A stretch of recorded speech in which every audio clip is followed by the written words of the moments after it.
Hello. Today we're going to be talking about the association between intimate life, race, and ethnicity. And this is a really good chapter because it starts to delve into the interpersonal dynamics between races and ethnicities, and then institutions such as the family and how that's associated with race and ethnicity.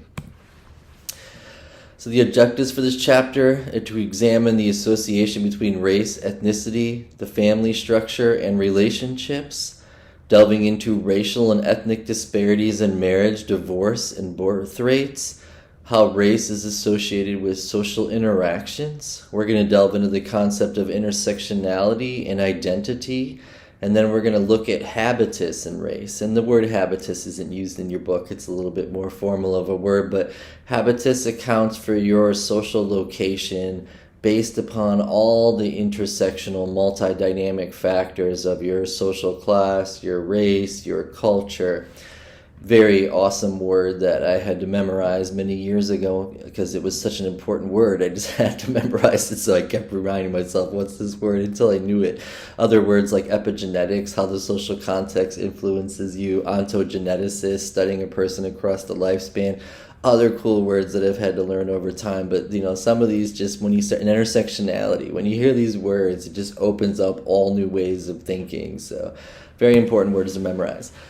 So the book opens up talking about colonialism and the family, and then it delves into this American ideal concept, and I quoted ideal family and put a page number there because that's they put it in quotes too in the book, because the idea that a traditional or typical, which is why you guys did the typical American assignment, a typical or traditional family in the United States is heteronormative, meaning that it's a heterosexual, same-sex couple with their children that are of the same race, that engage in traditional gender roles where a woman is a homemaker and a male is a provider. And again, the nuclear family is a minority in modern times. Only 25% of families are a same-sex or different-sex couple with kids that, are not divorced at least once. Okay? Not very common in the United States.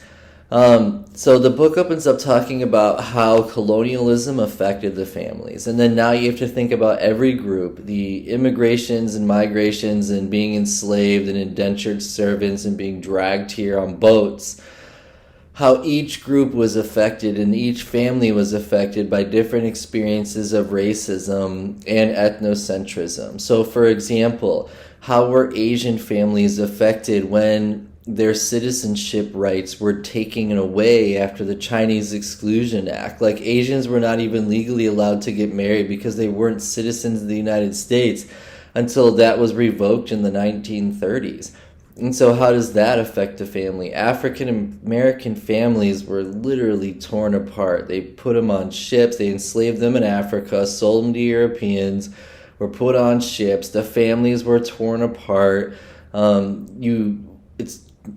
Sometimes you could stay with like your kids and stuff like that, and the book talks about that a couple chapters ago, but generally you always have the expectation that the person that you're in love with and your children are going to be taken from you. You have the experience of slaves being raped by these slave owners. I mean, it's just an incredibly dark history.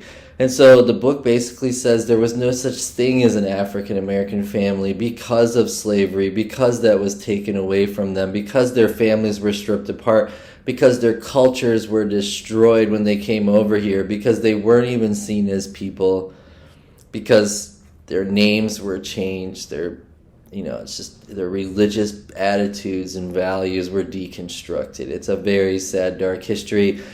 Same thing with the Native American families. I mean, 95% of Native Americans died from guns, germs, and disease.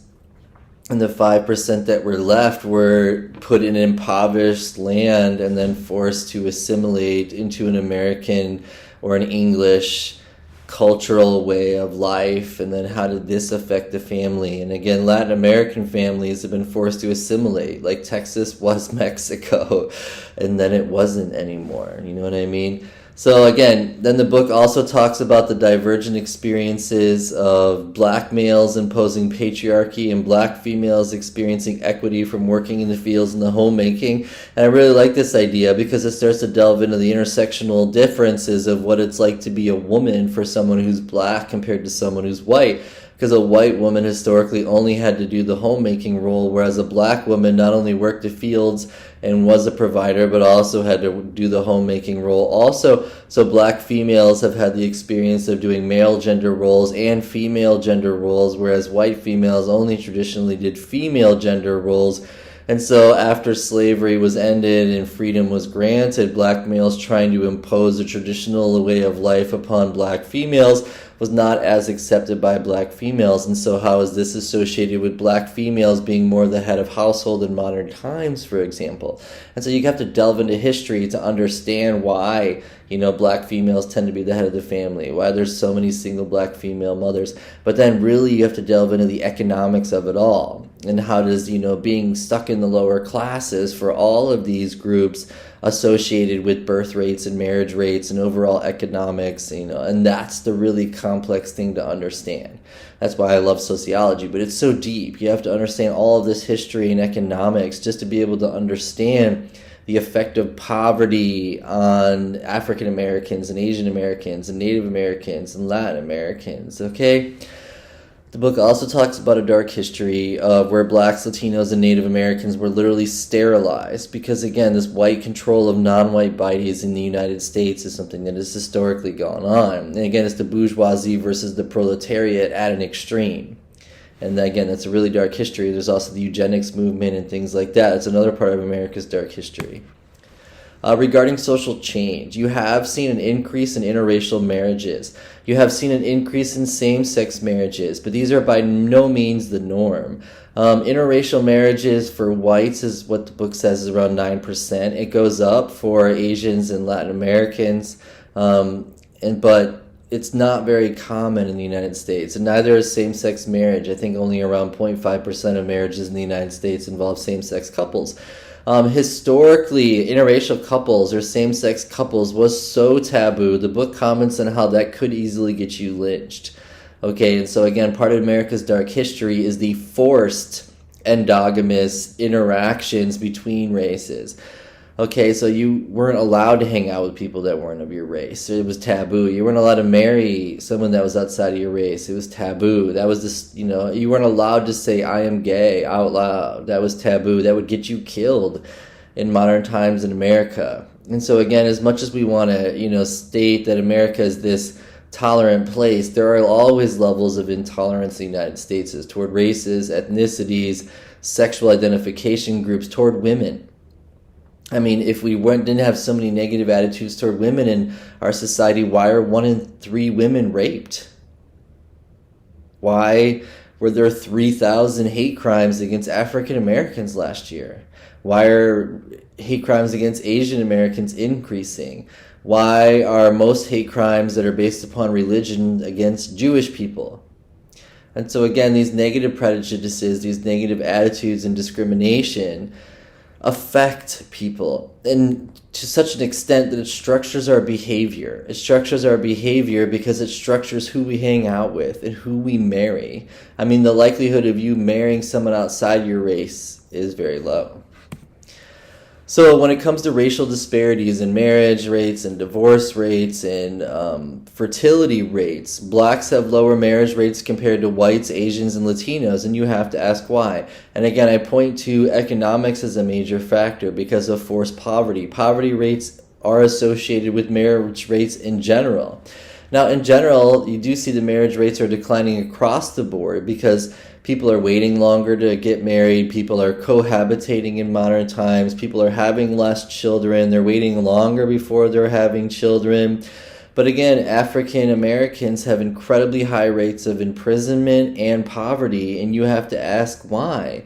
And again, and we've talked about this many times, but whites commit, 3 times as many crimes as someone who's black or Latino or an immigrant, yet the police go after them. And so you see this statistic like 1 in 3 black males go to prison while 1 in 16 white males go to prison. And why is that? And so again, the institution of the justice system and poverty are associated with lower marriage rates.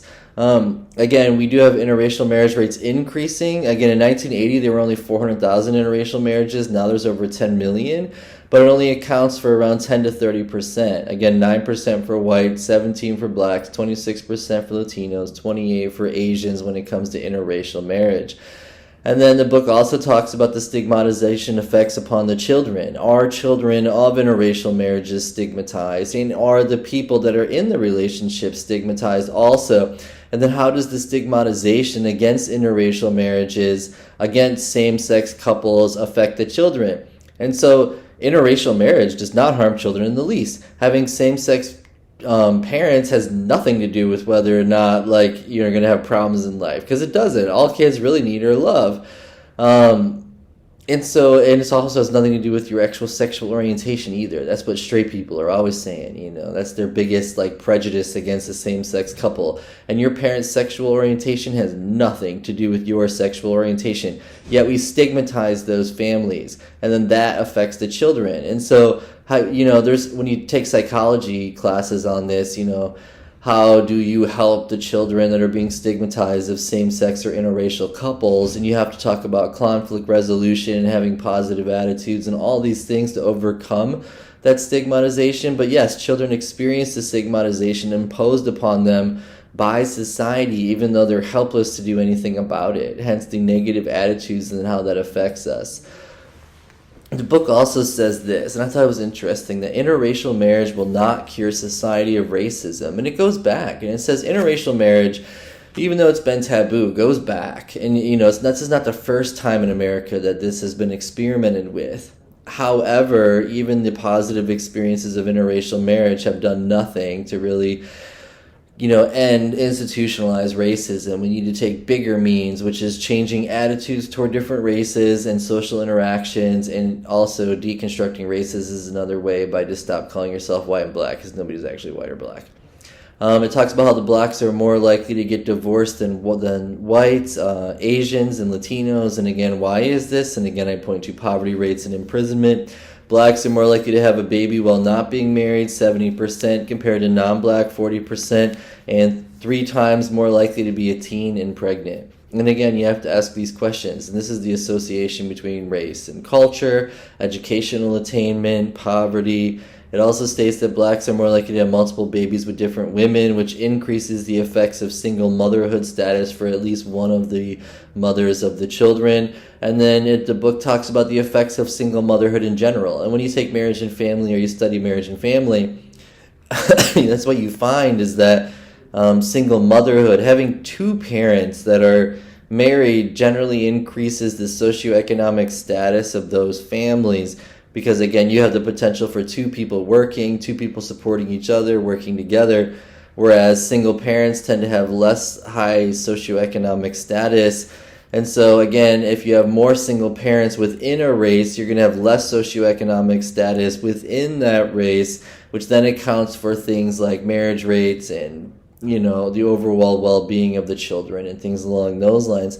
So again, the association between single motherhood and poverty, and this is a cool concept, a dark concept, not cool, but it's interesting to look into, is the feminization of poverty. And the feminization of poverty is again associated with being a single parent, and then the likelihood of being in the lower class increasing when you're a single parent. And then how does that affect, your children's socioeconomic status and your socioeconomic status across the lifespan, okay, ontogenetically. Ontogenesis, Seeley. I don't even know how I would use that word as a verb, but I'm going to have to figure that one out. Ontogenetically, that can't be it. But it's something along those lines, I'm sure. But again, the effects of single motherhood can impair people, block them from rising up to socioeconomic status. So if you see a decrease in marriage rates, how is this again associated with the effects of single motherhood, for example? And so cohabitation is increasing, so you might have 2 people living with each other, but if they're not married, what's the likelihood that that relationship may break up, or there might be a continuous influx of different people? And again, how does that affect the children? And then just that's a really deep concept in marriage and family when you start to study it, but worthy of commenting on it now. So our identity and how that's associated with race and ethnicity, again, is an intersectional process. The self develops through social interaction. We learn the categories from society, and then we identify with those categories, and then we learn the attributes and expectations, the social roles that you're supposed to play if you belong to that category. So when you're talking about intersectionality, you're saying, how does your race affect the way you think and behave? How does your ethnicity affect the way you think and you behave? Your social class, do all black people and white people talk the same, or is there a segregated difference because they have different cultural identifications that are associated with their race? Because black people identify with black culture, do they speak in a method that matches black culture, whereas someone who's Asian might speak different languages and someone who's white or black in America doesn't, and so like my wife speaks several languages, but when I hear her speak her native language, I think her personality is a little bit different because, she's a little bit different, that structures the way she thinks when she starts to think in that, even just that language. And so when you start to look at linguistics and how that's structured in the brain, there's actually a ton of stuff there. And I'm a psychology professor too, so I love talking about that, but we're in a sociology class, so we won't delve so much on the brain. But again, once you know your race, once you know your sex, once you know your social class location, then you start to, you start to imitate and you start to model the behaviors of the groups you identify with, and then that structures your personality type, that structures your sense of self, and that actually structures the neural pathways in your brains in which neurons are releasing neurotransmitters to communicate and create all that information and you talking and walking and all of that. So again, it's very complex. That's where the epigenetic factors come in, because the way you're taught to think, the way you're taught to do math actually structures the brain and is associated with gene activation. So it's a very complex process. That's biopsychosocial. Again, how is this social context socializing you, and how does that affect the structuring of your brain, and then how does that affect your actual gene activation? It's just a beautiful epigenetic concept, hence me trying to memorize that word. But again, think about it. When you find out you're a girl, how do you start acting? Are disparities between men and women biological differences, or are they because we socialize men and women to be different? And it'd be hard-pressed to say that rich people and poor people talk the same. Because again, if you go hang out with poor people and then you go out hang out with rich people, is there a different way of talking and walking and dressing and eating? And that's habitus. Okay, that overall way of life, the way you talk, the way you walk, the cars you drive, the way you think you're supposed to behave. Do you swear? Do you not swear? All of this is our habitus. Where are you located in the class system? Are you rich? Are you poor? Are you somewhere in the middle compared to other people? Do you have any cultural capital, like titles or accomplishments? Do you have any social capital, like overall power? And so is the habitus, your way of life, the way you talk and walk, is that associated with your race and ethnicity? And you'd be hard-pressed to say it's not, because again, in America, races are segregated, ethnicities are segregated, cultures tend to be segregated, which means other people are being socialized in cultures in this type of culture, but not in this culture in America, which then creates differences between these groups, okay? And so when you get into this concept, your book uses this phrase, racial authenticity, is that we play the role that matches our race. We play the role that matches our sex and our gender. But more complex, you have to think about how all of these groups that you identify with then structure your overall sense of self. Okay, and then the book, just to finish out that section on identity, talks about how, why is it okay to have girl power and black pride but not white pride? And then the shame attached to being white, and how the concept of being white in modern times is changing. And, so there's a lot of good questions there. I appreciate it. Thank you so much.